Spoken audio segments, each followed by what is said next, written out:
Say good day to the 2025 BYD Sealion 7.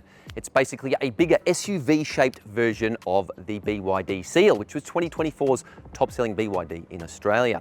Question is, will things go swimmingly for this new Tesla Model Y rival, or will it face choppy waters ahead?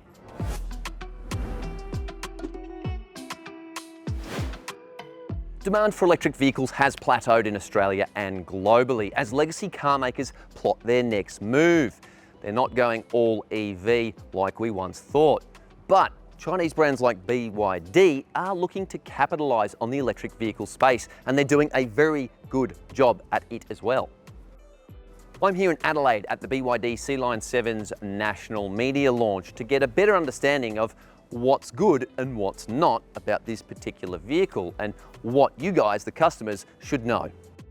This is not a full review per se, but an early taste test on Aussie roads to see what it's like, to see how it drives, how the tech works, and whether it's really, really annoying with all the beeping and the bleeping. The BYD Sealion 7 is very sharply priced. It is gunning for the Tesla Model Y, the top-selling EV of 2024, and it is doing so with gusto. This is priced at under $55,000, undercutting the Tesla by a significant margin. Now, there are two model grades coming to Australia, and it is this particular model, the high-end performance, which is $63,000-ish, and the entry-level premium. The difference between them is not much in terms of equipment. They both get a lot of the same things, same stereo, same glass roof. The major difference is the powertrains. The premium model gets a single e-motor, while the performance model gets the twin e-motors, and it's pretty fast. That means solid range and reliable performance with a focus on durability, because LFP batteries tend to have better longevity than NCM units.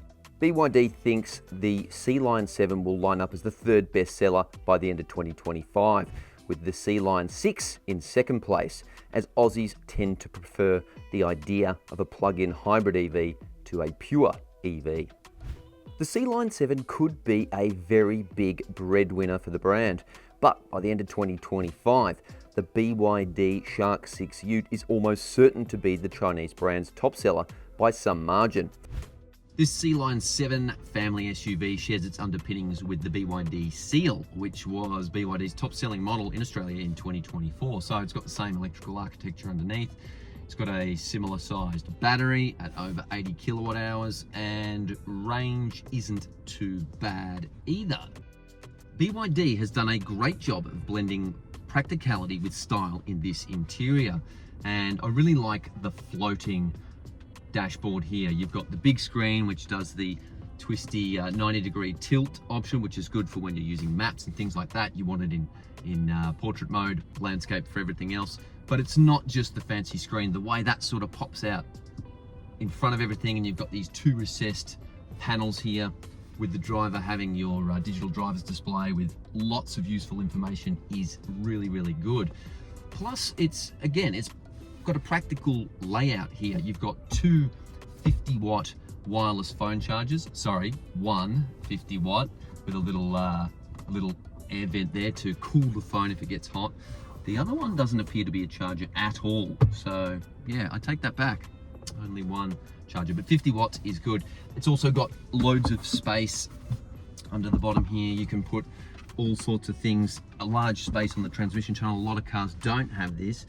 Huge center bin, two spring-loaded cup holders with varying heights on the bottom there. And I like the fact you've got a cluster of controls in the middle here as well, showing you shortcuts for things like the drive mode. You've got engine start stop, bit of a rarity for some EVs, plus quick links to things like auto hold. So when you're at the traffic lights, you put the foot on the brake and then it brakes the car and you don't have to ride the brake the whole time. That's nice. Defrosting the front windscreen. And overall, this is a really nicely presented interior as well.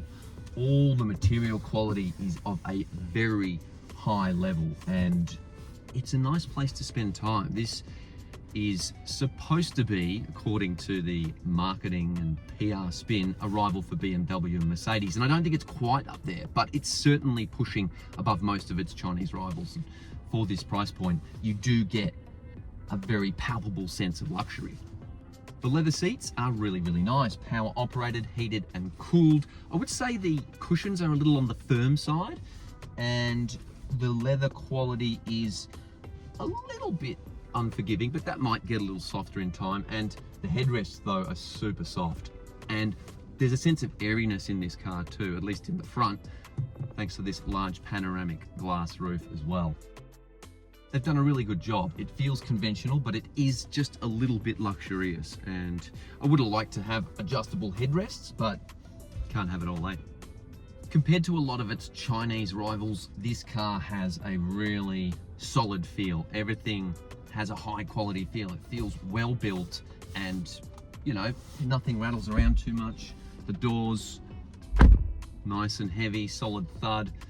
And yeah, it really does stand out. It's definitely, this brand BYD is definitely in the top tiers of the new Chinese challenger brands. It definitely has a more high quality, built to last feel. And another thing that I like as well is the fact that you've got conventional controls on the steering wheel, you've got the stalks, plus on the side here, you've got adjustments for the mirrors. You've got the window up and down buttons here as well.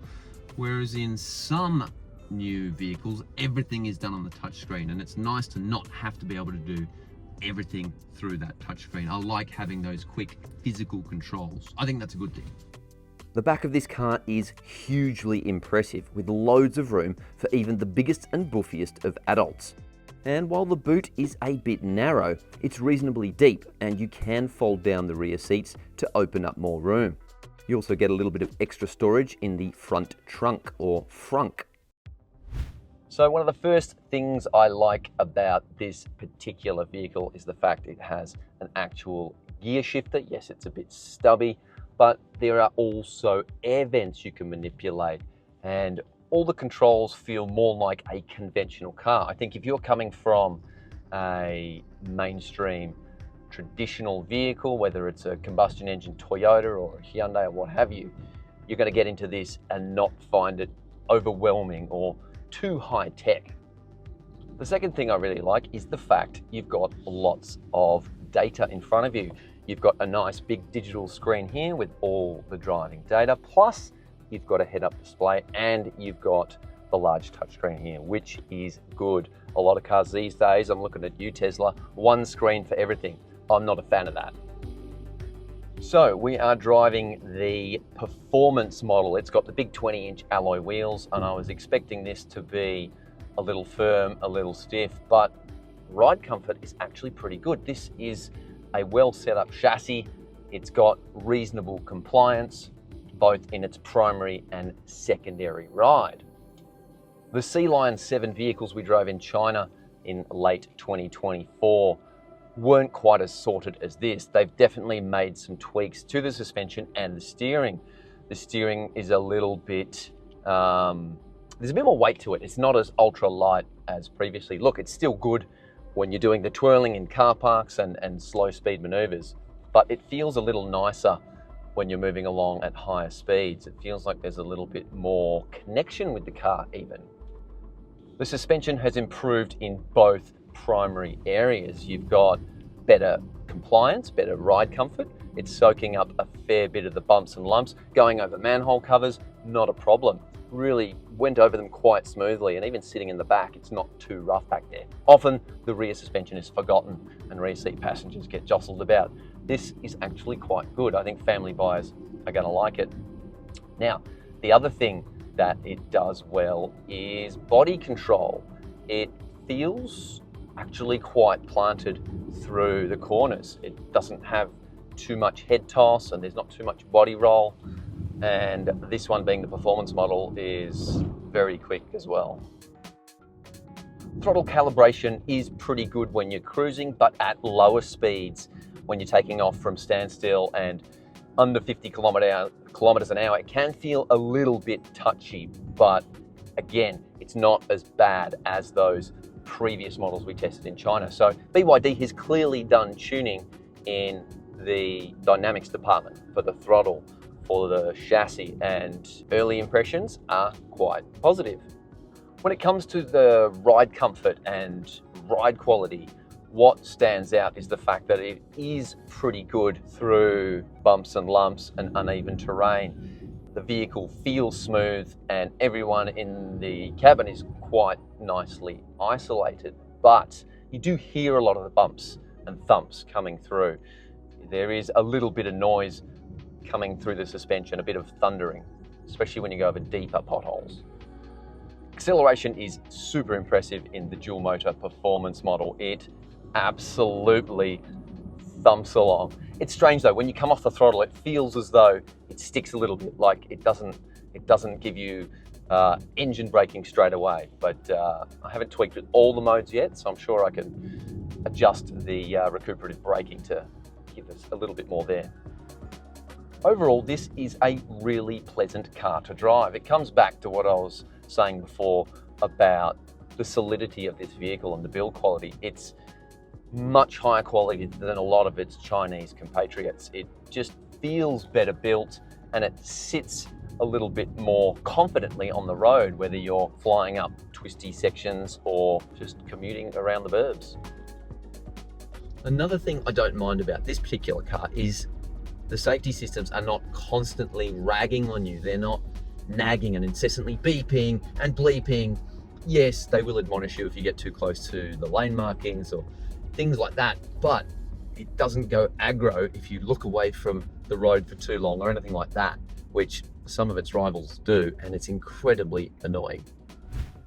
So there we have it, our first drive of the new BYD Sealion 7 on Aussie roads, and first impressions are very positive. This is the sort of vehicle that, like a lot of BYD vehicles, blends pretty good value with pretty good quality and reasonable practicality as well.